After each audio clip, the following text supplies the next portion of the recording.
అనుదిన నిత్య జీవపు మాటలు. దేవుని నామానికి మహిమ కలుగునుగాక. దేవుని వాక్యాన్ని చదువుకుందాము. నా సహోదరులారా, మహిమా స్వరూపియగు మన ప్రభువైన యేసుక్రీస్తును గూర్చిన విశ్వాస విషయంలో మోమాటము గలవారే ఉండకుడి. యాకోబు రాసిన పత్రిక 2వ అధ్యాయము 1వ వచనం. మన దేవుడు పక్షపాతము లేనివారు. మన ప్రభువు కూడా సత్యమార్గము బోధించటలో ఎవరినీ లక్ష్యపెట్టక ఏమాత్రము మోమాటము లేక బోధించారు. ఆమెన్, హల్లెలూయా.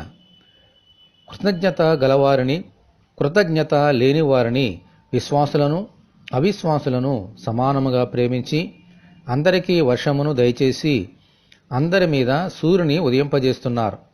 ఆమెన్.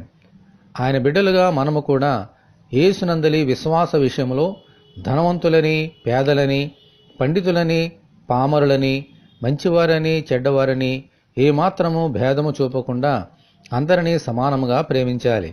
ఆమెన్, హల్లెలూయా. మరి ముఖ్యముగా దేవుని మందిరంలో ఏ భేదము లేకుండా ఒక శరీరంలోని అవయముల వలె కలిసిమెలిసి దేవుని ఆరాధించాలి.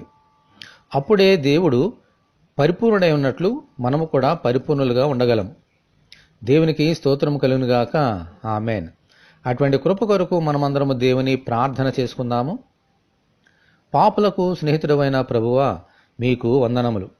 మీరు మోమాటము లేని వారే ఉన్నట్లు మేము కూడా మోమాటము లేని వారమై అందరినీ సమానముగా ప్రేమించుచు మీ బిడ్డలుగా ఈ లోకంలో జీవించినట్లు అనుగ్రహించమని, ఈ వాక్యం వింటున్న నీ బిడ్డలందరినీ అలాగున దీవించమని ప్రభువైన యేసుక్రీస్తు ద్వారా ప్రార్థన చేస్తున్నాము తండ్రి. ఆమెన్. తండ్రి అయిన దేవుని నుండి, మన ప్రభు అయిన క్రీస్తు యేసు నుండి కృపయు కనికరమును సమాధానమును మనకు కలుగునుగాక. ఆమెన్. పరిశుద్ధ దేవుని మందిరము.